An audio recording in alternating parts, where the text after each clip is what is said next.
What if you could take that risk, make that change, reach that goal, live your best life? Welcome to another episode of the What If You Could podcast, where we get together with amazing experts and everyday people who share challenges, encourage healing, and explore the possibilities that life has to offer. I'm your host, Gary Scott, and I'm excited that you're along for the ride. Hey, everybody. Welcome to another episode of the What If You Could podcast. And today, my guest is Dave Mowry. Hello, Dave. Hi, how you doing? I am doing very well. You're up in Oregon. You got a little rain going, a little cozy fire going. Yeah, Nice. yeah, yeah. It's that time of year here, so yeah, we get it all. I love it. So we're going to have some fun. Dave's going to cover a challenging topic and a serious topic. We'll go down some serious rabbit holes, but we're going to do it with levity and some fun and some humor. And we're going to make people cringe and make people laugh and maybe teach them something. So I'm gonna read Dave's bio real quick and we'll get going. Is that okay? That's good, good by me. Cool biz. Dave Morrow is a comic telling his story of living with severe mental illness, one joke at a time. He also teaches stand-up comedy to folks with a mental illness, helping them to find their humor in the dark days and lost years, thus transforming lives.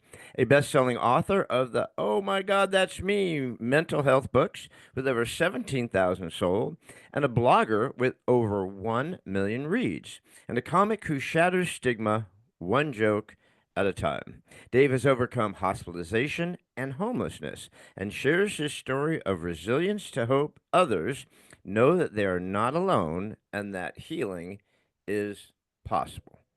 And that's all good stuff, my friend. I love that. I love that. So we're going to jump in there, but like I told you, I have my one question, my one and only question, then I go away. It's the What If You Could podcast. Do you have a what if you could moment for us, or what if you could thought you'd like to share with the gang? I think my story is won a lot of challenges and a lot of things and setbacks and different things. So I think what if I could, I would go back to when my son was 8 years old and we were losing our house and we were going to be homeless. And I went up and talked to him and he was in his room sitting on his bed. And I said, we're going to have to, we're going to have to move. We're going to have to move out of the house. And he said, Dad, you told me when we moved in here, we'd never move. And, broke my heart. And I'd go back and have have things a bit different and be able to not have that conversation and be able to have the conversation with him about how things are and how we were going to stay and he was going to be able to be around his friends.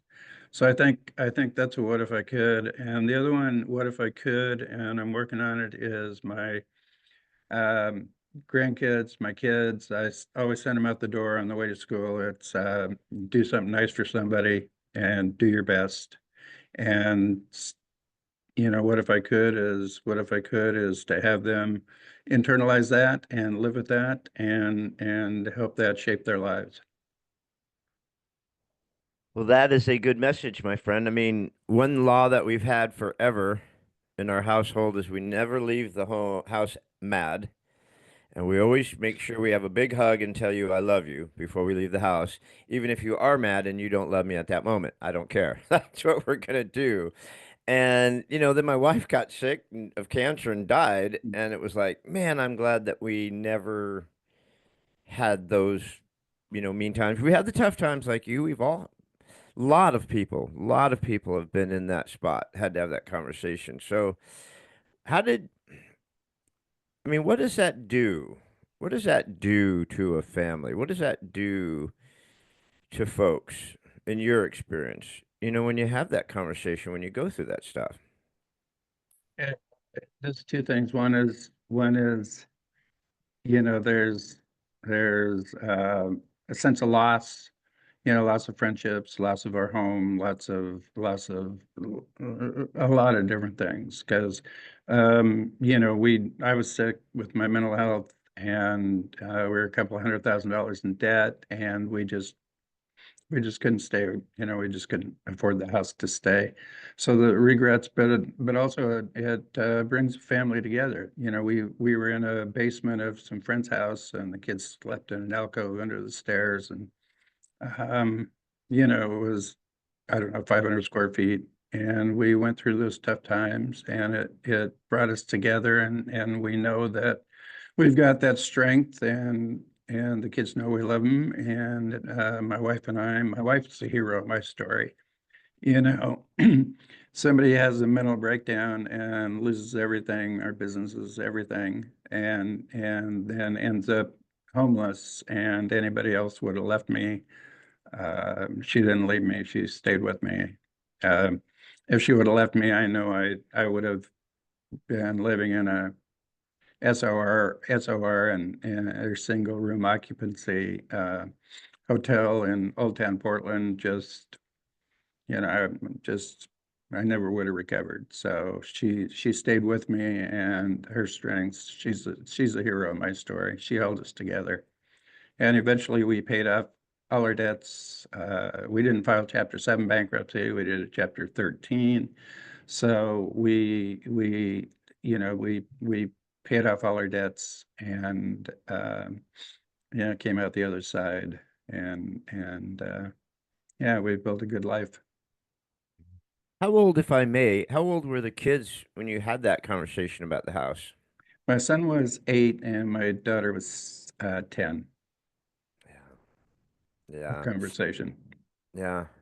That's an age where they start actually becoming humans almost. And so, they get stuff like that. A couple years younger, maybe they're not like, yeah, we'll just pack up our stuff. This will be fun. We're gonna go camping. Yeah, Um, yeah, you know, but yeah, but yeah, 2009, 2010, I'm not sure when your period was, but yeah, we got beat up pretty hard. A lot of friends did. I mean, I'm a real estate broker by trade. I just do this for mm, giggles and to meet wonderful people like you and hear your story. But wow, I had so many friends lose their homes and their businesses, 2009, 10, 11. Uh, some come back, some don't. And you're yeah, lucky you have that hero there. Your wife is a champ. yeah. And I think, one of the lessons I learned and what I share with people is, I eventually accepted my mental illness. I accepted my limitations, but it was acceptance without reservations or resignation. I didn't resign myself to this is how it's always going to be. I kept trying. I kept trying and failing, or crashing. I've got a pendant I wear of a phoenix because I was reduced to ashes, time after time after time, but came back, and one step at a time, just kept trying, and eventually, got to a point where I became whole for the most part. Became whole, and live a good life. So many people, that I know, I work in the mental health field. I support other people, and that's my day job. And I see people that do resign themselves to this is the way it's always going to be. And I try to support them and let them know it's not the case. You can go through hell and you can come out the other end. Um, and people contemplate suicide. Some people attempt, but that's a permanent solution to a temporary problem. Yeah, I mean, gosh, when I lost after everything crashed and burned, and then a couple years later, my wife got cancer. It was just, it was like one of those, country western songs. My dog ran away, my horse died. It's like holy Yeah, crap. yeah, yeah. But I would tell my friends, but you can play that record backwards.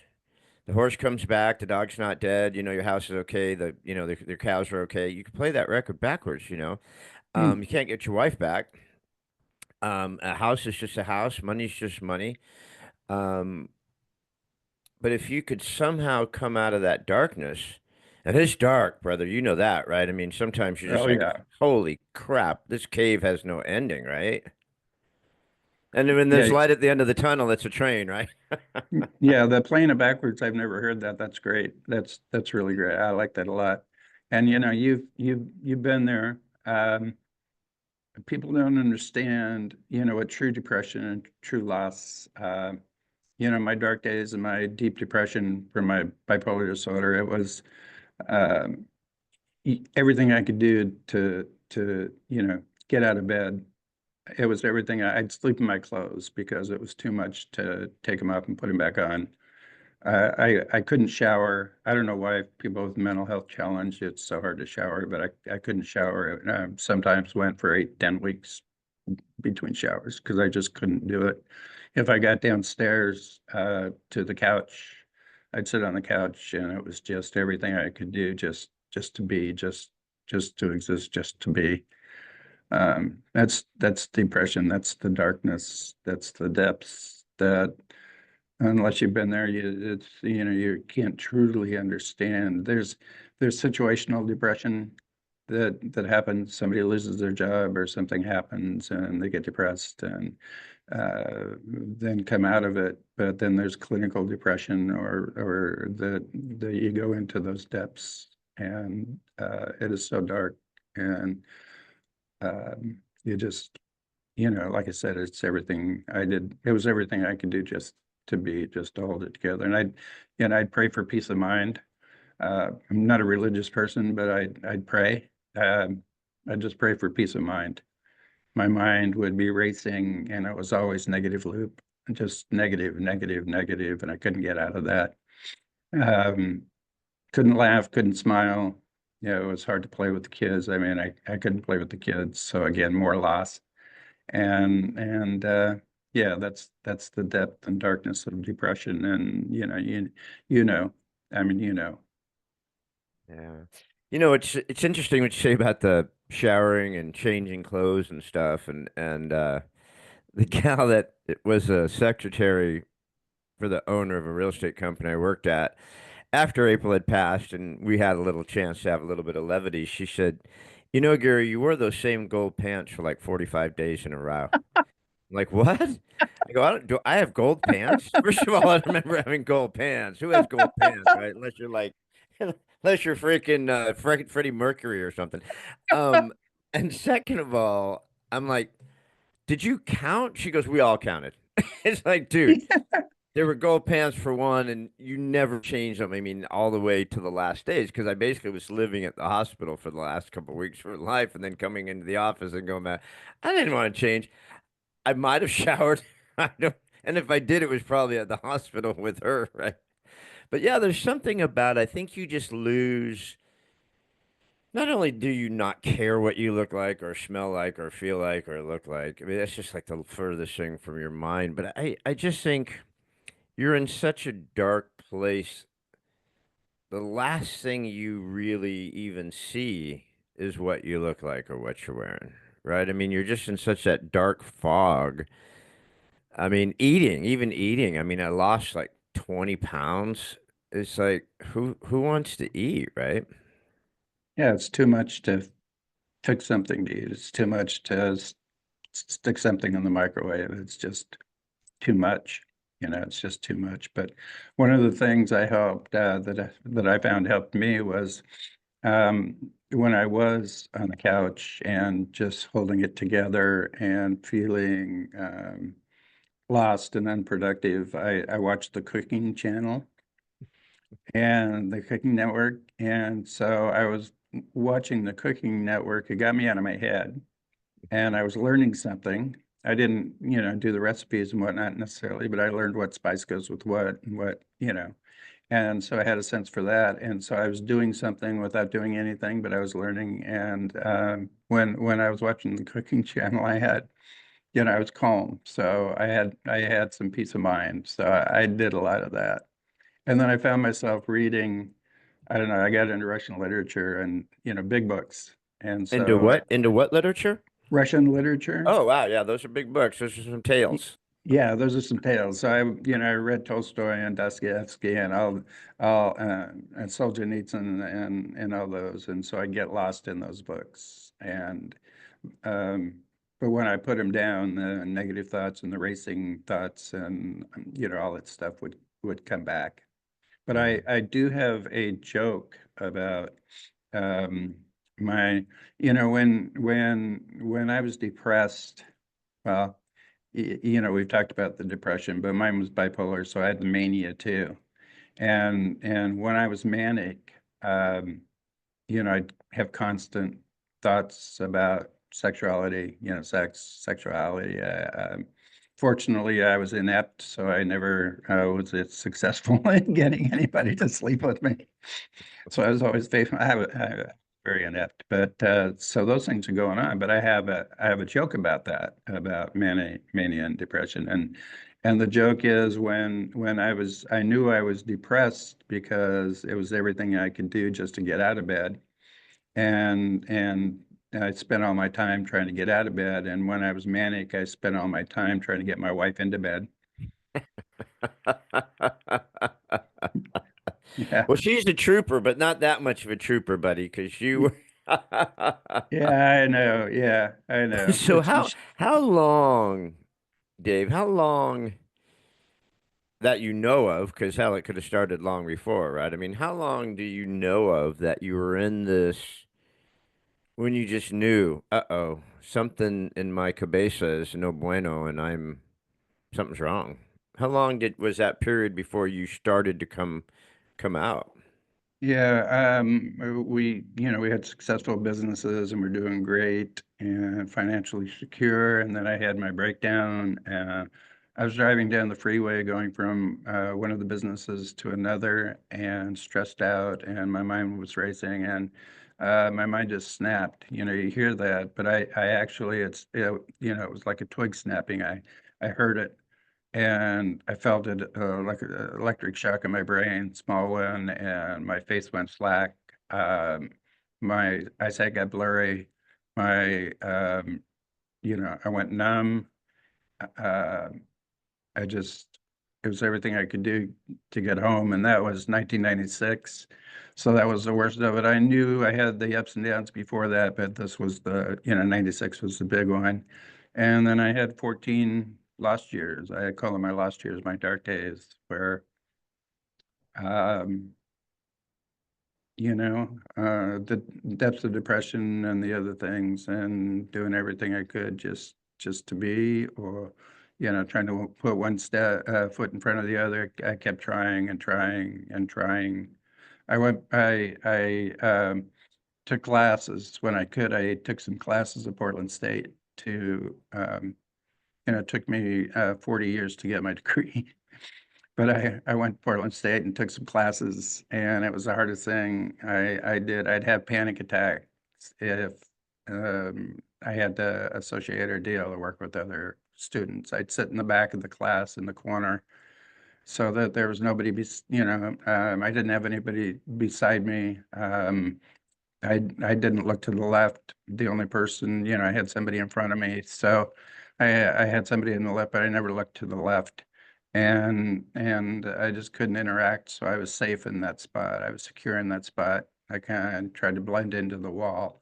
But we'd break out in small groups. And at first when that happened, the first time I had a terrible panic attack. And when my true panic attack, I started sweating, and once I started sweating, then it becomes more profuse, and soaked my collar, soaked my shirt, the back of my shirt, my armpits.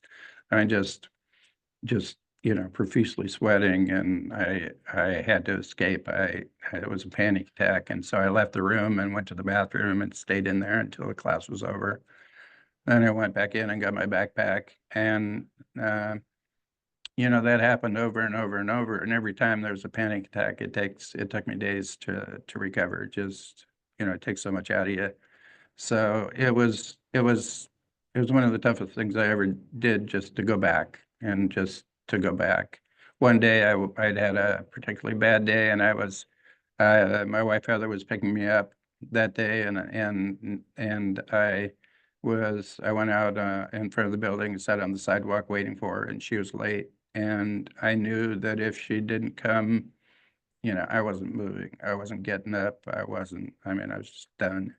And then when we were driving home and we went through Old Town Portland and saw people in the street and, realized, you know, that was me. I mean, I could see him, I could relate, I could understand. And I think that was one of at a point where I truly accepted um, how bad the mental illness was. You know, um, it was tough, but I kept trying. I just kept trying. I'd fail. I tried to get a job. I tried to work, and I couldn't do it, and failed at it. And I did that over and over. I just kept trying. You know, the mind's such an incredible machine, you know. I mean, it's our best friend, but it's also could be our biggest enemy, you know. And a couple years after April passed, I got in a relationship right away, which is complete crash and burn mission, total disaster. And I feel bad because the gal I proposed to a gal 4 months after my wife died, and everyone was horrified, and they were mad at her. They weren't mad at me, which was really cruel to her. But they Yeah, were, you know, they're yeah, like, "What are you doing? How could you get with this guy?" Um, so I broke it off because I had to. I knew it just wasn't right. I couldn't marry this gal. We're still friends 10 years later. She's an amazing woman, right? I love her to death. Um, so I went to Las Vegas for a real estate retreat and wasn't drinking, wasn't doing anything. But I woke up, went downstairs, and I was looking at a pair of socks that this guy was selling with his name on them or something. And the next thing I know, I'm sitting in a wheelchair with paramedics all the way around me. And the guy said, I'm like, what are you guys doing here? They go, well, you passed out. I'm like, get out. I'm fine. I don't want to go to the hospital, whatever. Um, but as I'm sitting in the wheelchair, the all of a sudden everything goes. I hear muffled sounds, like I don't hear their voices anymore, yeah, yeah, and I see the light. This light thing is a real deal where you're going down the tunnel. It actually exists. So all of a sudden, their voices are talking to me. They're muffled. I remember this like it was a minute ago, and I hear the beeps going off, beep, all the stuff they've got attached to me because I'm flatlining, and I'm heading towards this tunnel. And I'm saying to myself, "Don't, dude, don't go there. Don't." I can hear myself saying, "Whoa, whoa, whoa, whoa, don't go there." And then they pulled me out of it and then took me to the hospital. And the only reason I'm telling the story is because when I got there, they said, thought I had a heart attack or seizure. They put me through every freaking test, every stress test, every scan, everything, and said, you had a nervous breakdown. You had a visual. Um, and it's just my brain shut down my body. It just said, you can't handle what's happening to you anymore. You're in such depression, stress, whatever, that we're going to have to shut you down, buddy. And it did. Weirdest thing. Went home, felt great. Never had another one again. Fortunately, I know you went through 14 years of the dark ages, but you just never know, right? How the brain is going to react to what is happening, right? The stress. Yours unfortunately lasted a long time. Um, when did you start using comedy to kind of work your way out of this whole shenanigans? yeah. I- in 2010, yeah, I talked about working, trying. I finally got a job at Macy's, and there was a Macy's at the mall that was near where we lived, but I didn't want to work there, didn't couldn't work there just because if somebody I knew walked in, again, the anxiety, the panic attack, the sweating, it was just I couldn't see people, I couldn't talk to people that I knew, and so I got a job at Macy's in downtown Portland, and I worked 12 hours a week for minimum wage. And I was able to go to work. I'd ride the bus, and I was able to do that. So I did it for a year, and it was just a huge accomplishment. Yeah, you tell people I worked at Macy's 12 hours a week for minimum wage, and they I don't know what they think, but for me it was just a huge accomplishment. So at about the same time, I found NAMI, which is National Alliance on Mental Illness, and it's they have local affiliates, and they had one in our county. And my wife, they had a meeting, and my wife said, you should go to this, and so I did. And first time I sat in the parking lot, and I couldn't go in. I saw people going in, and it was I just did I just couldn't go in. So, but the next month I went in. And they didn't expect anything of me. They just accepted me. They just let me be, and I heard somebody speak. And so just because they let me be and didn't, I guess they could tell I didn't want to talk to anybody. I couldn't. And so I went back, and eventually, after the Macy's work, they offered me a job, again, part-time job at NAMI. And that's when, I was writing the blog posts, and those were well received.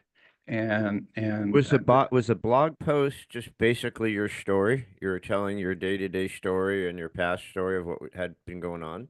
yeah, it was. And then none of the other bloggers were doing that. They were talking about, three things you can do to, have a good day, or, that type of thing. And what I did was I'd take an event, go back to that dark place and write about it as if I was there. And so I was, yeah, telling my story. It was like 800 words at a time. And the response was, OMG, that's me. You're telling my story. I don't feel so alone now. And the responses were amazing, and really resonated with people because, my story was their story. I mean, you talk about depression and not being able to shower, and um, people, yeah, that's me. Yeah, that's me. I thought I was alone. So that's the blogging. And then NAMI brought in, and that was very healing. That was cathartic for me, to get it out and to know that, um, I, I, there was some purpose. There was, I could share that story. I could help other people. And so, I was in a position to make a difference, and that helped me. That was cathartic for me as well. And then at NAMI, they brought in a stand-up comedian from Vancouver, BC. He teaches stand-up comedy to folks with mental illness. For some reason, I thought, I can do that. So I took the class. Truly, I mean, I, here's this guy that's depression and anxious, has panic attacks and all these things. But at that moment in time, I thought I can do that. So I took the class, um, started telling my story one joke at a time, found humor in my dark days and my hard experiences and my losses, found out I had a talent for writing jokes, laugh out loud, funny jokes. I helped other people in the class tell their stories and write their jokes or laugh out loud, funny jokes. And I had a talent for it. And who knew? I mean, who knows anything about that kind of stuff happening? So yeah, I took the comedy class, and it made a huge difference in my life. Before that, I had the panic attacks, and it was PTSD. I'd be driving down the street, and I'd hear a song that triggered my thought and took me back to that dark place. And I'd, have a panic attack in the car, and that would happen, 5, 6 times a day. I'd get, I'd see something or I'd hear something, and it would take me back to that dark place. Or the phone would ring, and it would just send me. Taking the comedy class, it was, the more challenges you have, the more material you have for comedy. And so what happened, I had a lot of material. So when I heard that song and started to go back to that dark place, it was like, okay, where can I, where's the joke? How can I find the humor in that? Where's the humor in that? And it changed everything. It changed, I stopped having those panic attacks. I stopped. I didn't totally not have the PTSD. Sometimes I did, but instead of having it, 4, 5, 6 times a day, I either wouldn't have it, it would happen once or twice a week, and just by saying, okay, where can I find the humor in that? And I'd come up with the setups, or I'd come up with punchlines, and then after I'd done that in my mind, I'd go back to those, okay, I got a setup, I got this joke, I got part of a joke, I got something. And then through, in my mind, I'm crafting the comedy, and it's an art, and I was able to do that and figure it out. My humor, if I think something is funny, other people, it's something that other people is funny too. And I can't, other people think of, I mean, some things are funny that I don't think are funny, and whatnot. But if I think it's funny, if I find the humor in it, other people usually do too. So, yeah, I was crafting jokes, and I'd sit down for sometimes I'd sit down for 45 minutes, and I'd come up with 12 jokes, and three of them were keepers. And I came up with, suicide jokes. I came up with, like, the manic depressive. How do you know if I'm manic or depressive? Getting my wife into bed or getting out of bed.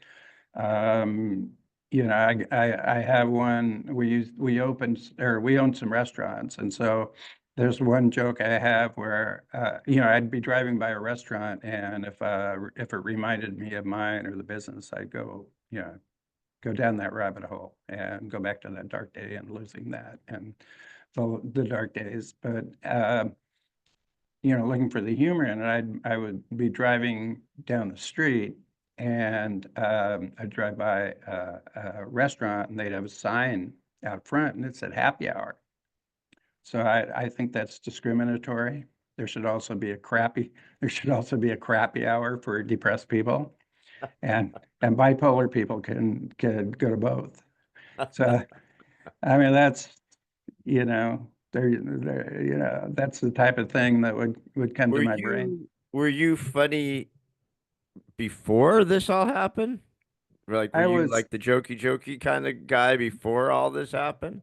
So, no, no. so what did your wife think when you come home from one of these meetings that she recommended you go to, and you go, "Honey, this is great. I'm gonna be a comedian." Yeah, I never said I'm going to be a comedian, but I'd get home. One of the reasons I think that we connected in the early days and got married and live a happy life is, she laughs at my jokes. She Even if they're not funny for the most part, if they're simple, whatever, she laughs at my jokes. So, um, yeah, I'd come home, and my daughter as well, and I'd tell a joke, and then I'd workshop the joke, and I'd do different things. Where are you located? In Where? Palm Springs, California. Okay, you know the difference between a California squirrel and an Oregon squirrel? No. The accent. That's so silly. So silly and so simple, but these are things that are popping into my head now. Just stuff. As long, Silly yeah, is good. Silly is your friend. I love oh, silly. The sillier yeah, the better. Silly's your friend. yeah, But what a and great way to start coming out of this. And I know a lot of people would be thinking, "Oh, I'm way too depressed. There's no way this could ever help me. I'm way too depressed. My life is so horrible." And blah blah blah blah blah blah. And we've all been there. But one thing you did is you never stopped trying. And yeah, I think that's where we get in trouble is, like I said, like about the record going backwards, or just, it's like, dude, tomorrow, get off the couch and go sit at the kitchen table. yeah, yeah, Right? yeah, I'm not asking a lot. And then the next day, go from the kitchen table to the refrigerator. All yep, right. And we're just going to do these baby steps. And I find humor in everything. People get mad at me all the time. They go, "That's not funny." I go, "Shit, it sure is. It's funnier now." It's like, It's like you asked me, can I tell a suicide joke? I'm like, absolutely. Yeah. There, Yeah. if you don't, if once you lose humor and your sense of humor, it becomes so much more difficult to find joy and light. It just does. And today in our like 10 times 1 billion times anger, political madness of everyone hating each other and yelling at each other and all this crap, like people have completely lost their sense of humor. It's the most bizarre thing in the world. It's like, dude, I was kidding, all right? Remember jokes? Remember when you used to like be able to kid each other about stuff? So yeah, humor's crucial to everything. Yeah. Yeah. It Can I tell truly you? is. Can I tell you? My wife had no sense of humor except laughing at all my stuff. She Yeah. literally couldn't tell a joke to save her life, and neither can I. I can't tell a joke either. But I mean, but but so my wife had one joke, and she told it all the time. When she got cancer, she discovered this joke, and she says, "You know why cancer is spelled with a little c instead of a big C?" And I've heard it 9,000 times. I go, "No, honey, why?" She goes, because it doesn't deserve a big C. That That's was her, great. Yeah. That's great. Yeah. And she thought that that was was the funniest joke ever, right? that was her one joke, and I Yeah. laughed every time she told it. Good for you. Good for you. Good for you. You bet. Yeah, Yeah. what you're saying about yeah, I'd get up and I'd sit on the couch, the same spot, and be depressed and all that kind of stuff. Um and then I'd go sit in a different spot. Even the same couch, I'd sit on the other end. And the next day or next time I thought about it, I'd sit in a different spot. And each time was a step. It was a step to healing. And that's what it was. It was, one step at a time. But, I remember, when you're depressed, I teach stand-up comedy to folks with mental illness now, and help them find the humor. And people will come in and um, thinking that nothing's funny or they don't have anything funny or all this kind of stuff. And we start out the class and, tell a bit about our stories. And then, my job, what I do is, try to help them find humor in their experiences. And once we just flip that switch, so, you're looking for humor instead of, going down that rabbit hole. Um, every, you know, uh, uh, everybody's got material for humor, especially with what I do. And they start looking for the humor, and we craft the jokes, and they laugh at the jokes. One of the reasons that I'm successful as a comic is that I like my jokes. I think my jokes are funny, and other people laugh at my jokes. So I've had enough experience telling them that I know they're funny. I don't get nervous when I get up in front of a couple hundred people and do my thing. I just don't get nervous because I like my jokes, you know. And I know this is a bit taking a bit of a sideways turn, but when I first started doing the comedy, and we'd do it with the people from the class, every class we'd have a show. And another bit as aside is people would come to the class and they'd say, I'm gonna take the class, but I'm never going to get up on stage and perform. So I'm going to do the class, I'm going to do whatever, but I'm never going to perform. And then by the end of the class, we had their jokes and they were laugh out loud funny and they liked their jokes and they got up and performed. And the first thing they said when they came up the stage was, when can I do it again? It was such a huge, and everybody succeeded, even if they weren't the funniest people, everybody succeeded. Have you But ever heard of a guy named Jerry Corley? no. Jerry Corley. His dad was the bartender in some television show for a long time. His dad did a lot of work as a bit actor and stuff. And he teaches a comedy class out in Los Angeles. out in I think it's Studio City. Um, so in 2010, when everything had hit the fan and we're just getting our butts kicked, and everything's just really blowing up for us in a bad way, I decided I was going to go and see Jerry Corley and do a comedy, learn comedy. So he had an 8-week comedy class that he did on Saturdays. Yep. So I would drive every Saturday into Studio City. It's like 2.5 hour drive, take class and come home. And I just love the heck out of it.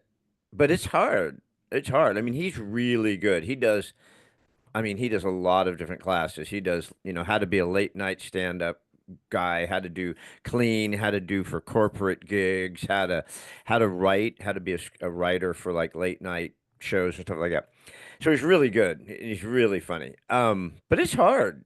I mean, just being kind of goofy is one thing, but actually writing, sitting down and having to write a joke and come up with a set is not easy. And like you said, I mean, we had at the end of the 8 weeks, we got to go on the Comedy Store on Sunset in LA Mm. and Hmm. do a 5 minute. Hmm. And a lot of people didn't show up. They wouldn't do it. They're like, I'm not doing that. No, no, no, no, I'm not doing that. But I did it, of course, and they had to come and get the Jerry had to get the big So you're, cane and drag me off by the neck. But it's not easy writing comedy, my friend. It's tougher than people think. yeah, it's a talent. It's an art. It truly is an art. There's what I learned. Um, Hmm. there's rules of comedy. You know, one is the rule of three. Like if you got a joke and you got a punchline, maybe there's a second punchline and maybe there's a third, and one's good, two's okay, three is great. Anything more than three, it kills it. It's just done. So, but I was able to, I can teach delivery, I can teach timing, I can teach some people don't step on their jokes. We went through it. People are doing their jokes and they're hitting their emphasis on the wrong syllable. And that's what it gets down to, writing a joke, fewest words possible, you know, the fewest words possible, and timing, and then delivery as far as where you hit the emphasis, and some people would hit the emphasis in the middle of the punchline instead of the end. And so we worked on that. We worked on standing up. I had a fellow that took the class, and he was great. His mom brought him, and he whispered. He couldn't speak above a whisper. And it had been years and years and years, and he just couldn't. He just couldn't. And so he came to the class, and we started writing jokes for him. And I'd written hundreds of jokes, but help him write a joke and find the humor in his story, and then start the delivery and telling the joke, and he'd whisper. And so I had him go home and he'd go to the bathroom and talk loud, and if he thought he was talking too loud, it was just right. And so he did that, and he came back and he was still whispering. He was kind of a little bit louder, and then I had him go home the next time, go into the garage and yell as loud as he could, yell his jokes as loud as he could. And he came back and he got up on stage and did his set. It was great. And was speaking in a regular voice. His mom said it was, a miracle. That part of it was finding the humor in the story. Part of it was crafting the joke. Part of it was having a purpose for speaking so people could hear. And we worked through that, and that's part of what happens with the comedy class. It's so amazing seeing the transformation in the other people, the people in the class. Molly came Well, to the. it's an incredible thing. I mean, I didn't mean to cut you off, but I mean, That's right. you and I know that feeling of not wanting to change, obviously, my goal pants, or just not wanting to leave the house, not wanting to get to bed. And the next thing you know, you're dragging these folks up onto a stage to tell jokes in front of people. I mean, talk about going from one extreme. We all know that people that are completely healthy in most senses, would rather be bitten by a snake than get up and sort of talk to people, let alone tell jokes. So what a transformation, you're helping these people through. That's really incredible. Yeah, it's seeing the change is amazing, and it's fun. It's fun. It's hard, like you said. Crafting jokes. It's hard. It's an art. And, first you got to find out, a topic, a subject, or, a feeling or whatever, an experience. And then Well, coming and up, not everyone has timing. Let's face it. I mean, oh no. timing is crucial to a joke, and not everyone has timing. It's just a gift, right? Yeah, no, yeah, most people don't have timing at all. And so I was able to teach the timing and, okay, you're telling a joke, okay, just pause a beat, just one beat here. And pause maybe here 2 beats and then hit the punchline hard. And so I was able to teach that and And you know, callbacks are oh a yeah, great thing. callbacks are great. Yeah, Yeah, if you callbacks if are you great. use the old callback, that definitely the rule of three is very good, and the Yeah. and the callback is good. If you can bring something back from earlier in the set, that usually gets a pretty good laugh. If you can position it just right and call it back right, Yeah. it's usually a good way to go. Yeah, and the humor, the laughter comes from the surprise at the end, the unexpected. So people think you're going one way and then you go another way, and that's where the laughter is, and um, getting up there and doing the timing and where to stand, how close to the microphone, all that kind of stuff. Yeah, yeah, people don't have timing, but I was able to teach that and just, take a pause, just take a beat, and then just go through it. And, people will laugh out loud funny. Not necessarily all the jokes will laugh out loud funny, but, um, you know, it's great.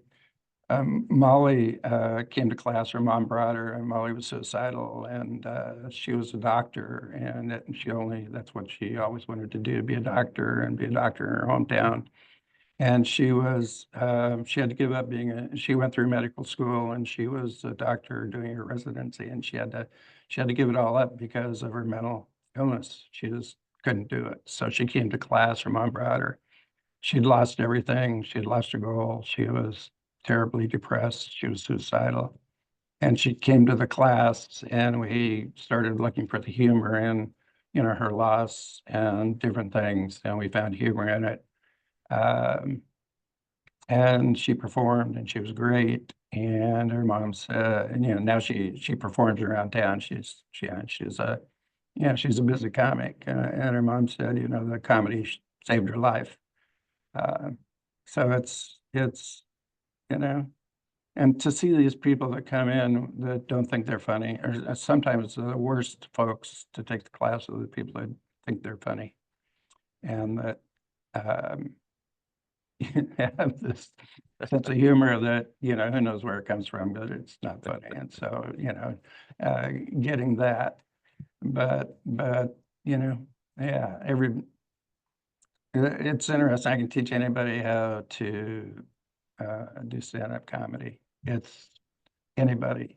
I mean, anybody. I had this fellow who was autistic, and his dad brought him, and he was severely autistic, and um, he ended up getting up on stage and performing and telling jokes, and his family cried. They never thought they'd ever see, Martin do that.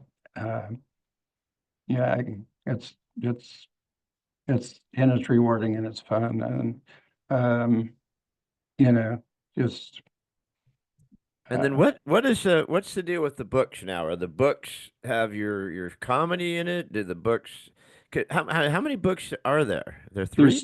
there's 2 books. Two books. There were 3. I pulled one of them, but OMG That's Me 3 is about the comedy, it's stand-up comedy. It's about the class. It's about 6 people that taken the class, their stories. their humor, how it transformed their lives.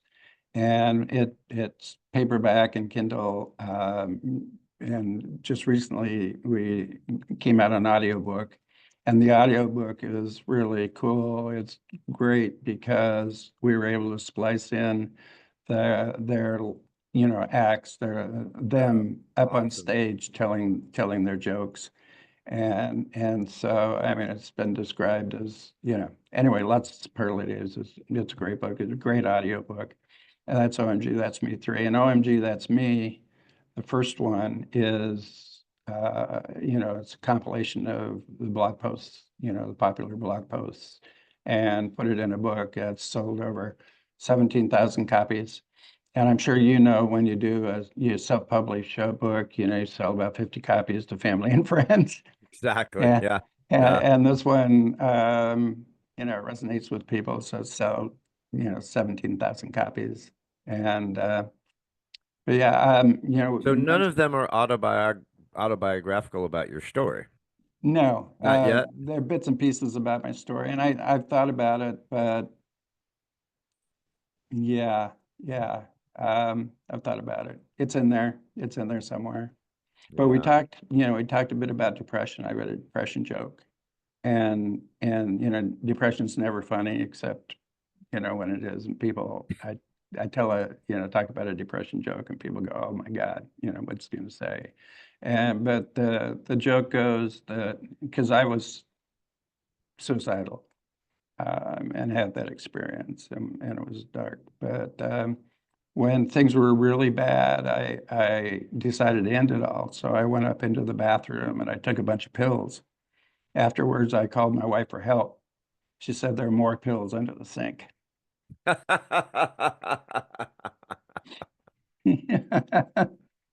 I know.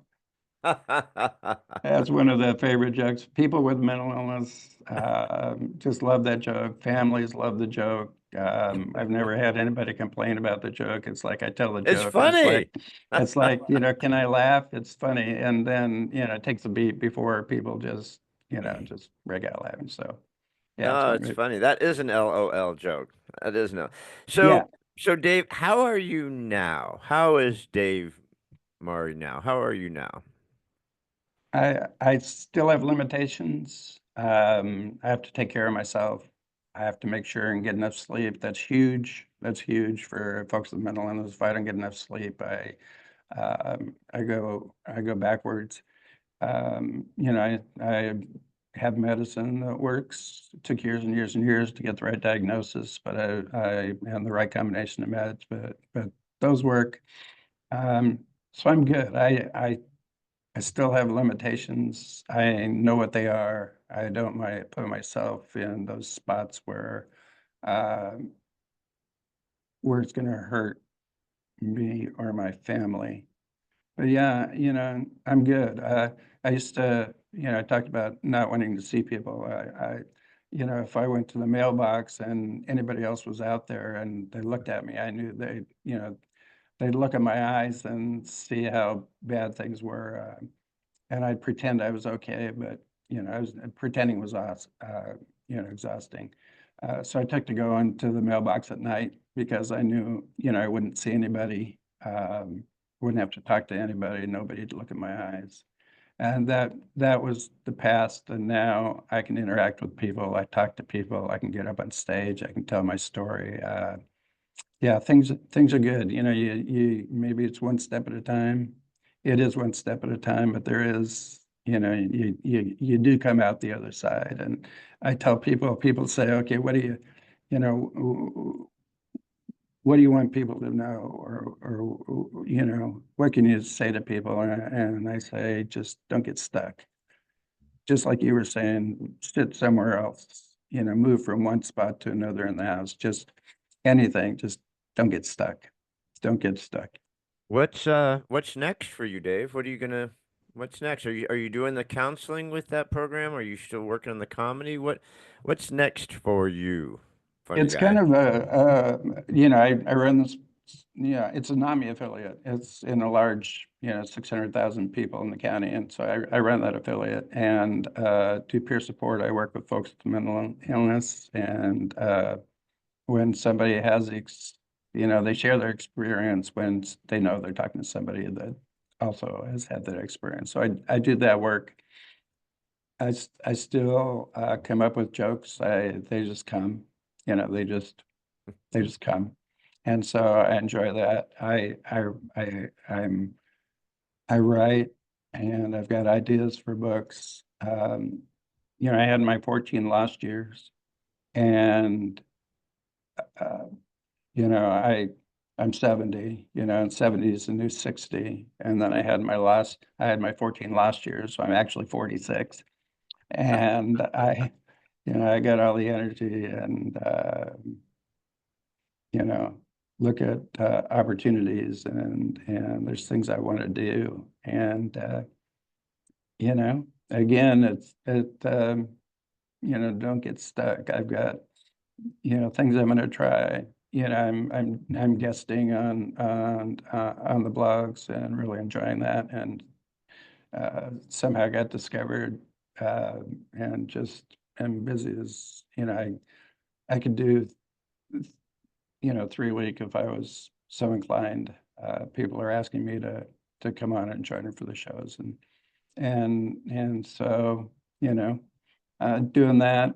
Got grandkids and a daughter living with us, so and their dad's pretty much absent, so I'm the father figure, and still do that, and send them out the door to school, do something nice for somebody, do your best, um, you know, and imparting that. I wrestle with them on the floor, play, tell them bedtime stories. And one of the things I found out through the blogs and through the comedy, I'm a storyteller. And so yeah, I tell stories. I tell I stories. love that. I love that. You may have already touched on it, and I'm going to confess that I lied earlier because I'm a liar. Okay. Um, I said I only had one question, and that was a "what if you could" question, but I actually have a second question. I lied. I gave you the first question, but I don't give you the second question. You may have already answered it because I heard you say a couple things that might have been your answer to this. But before we go, you've been so gracious with your time, and I'm grateful for it. But before we sign off here, is there a thought that you have for our guests? Something that means something to Dave? Something you'd like to share? Some wisdom you'd like to impart that you have for us? Just a last thought there. Yeah, first of all, I want to let you know that you're really good at what you do. You've been there. Thank you. It's great to talk to somebody that's been there and you're good at what you do on this, you know, as a host. So I want you to know that. I think, what was the question? If there's something that's a thought, I think you might have already said it about don't stop. But is there a thought that you'd like to leave us with, or is there a saying or something that means something to Dave that he'd kind of like to leave with our audience before we go? Any final thought on a feeling that you have about means a lot to you? You know, I think getting out of your head, doing things, I try to do something nice for somebody every day. And when you're looking for that opportunity, you get out of your head. So I think for folks to, get out of their head, whether it's watch the cooking channel or, listen to a different song on on the whatever, however you listen to your music, try a different genre, pick up a book, and just, again, that's like I said, don't get stuck. And you know, I I I think that's it. And if you can look for the humor in your dark days, just asking the question, where can I find the humor in that changes everything. So yeah, I love that. I live by that. I find humor in everything. I don't care. I just people get mad at me, but I do. I find humor in everything. And I think the biggest thing I take away, you're a total what if you coulder, that's for sure. I mean, you'll go down in the what if you could Hall of Fame. I mean, eh, to come out of such dark places with all the stuff that you've been through and then come out to what you're doing now is pretty remarkable. I know a lot of people make their way out of this at some point or another. Many don't, but you've kind of gone from one extreme to another and you're helping people with it and using humor. I think of Robin Williams when he was that doctor. I don't remember the name of the movie now, but when he was Goodwill Hunting. no, he was a doctor and he was Oh, a children's doctor, and he dressed silly things and oh did yeah, silly yeah, yeah, things yeah, with the children, to put them at ease and stuff. Just a beautiful story, and that's kind of what you're doing. You're taking people that are in just such a dark place and trying little by little to get them out of it. And that's a really heroic thing, my friend, because all of us who have been there know it ain't pretty. It's yeah, not. yeah. So I'm grateful for all you're doing. But all right, guys. Well, I just want to know you just got to experience my new buddy, Dave Morrow. Please look for his books. He's got the OMG, that's me. Oh my God, that's me. Mental health books. He's got oh my God, it's me 3. Also, Yes, the 2. yes. We've got our blog. What's the name of your blog? It's bphope.com Okay. and just bphope.com, Dave Mowry, and uh, they'll pop up, and Awesome. you can be number 1,000,001 reading it. Well, And we're leave a gonna put comment. The comments are, people leave comments and other people read the comments, and those are as important as reading what I write. Love it. Love that. But we're gonna make sure we put the links to your books, to the audio books. I think that's awesome that you just not just have the audio book, but you actually were able to put in there some of the actual skits. I think that's awesome. Get people a flavor for what's going on. So we're gonna link your books, gonna link your blog, we're gonna link all that at the end of the podcast. But thank you so much, my friend. I am so happy you're here. I'm so happy you came out of it. Your wife's a hero. Your kids are awesome. I mean, that you're able to hold it together is pretty spectacular. So thanks for what you're doing. All Thank right, you. everybody. Thank you so much. We'll see you on another episode of the What If You Could. Take care, everybody. Thanks again for joining us on another episode of What If You Could podcast. Please subscribe, like, share, and give us any feedback. We'd love to hear it. And remember, if you can dream it, you can do it. See you next time.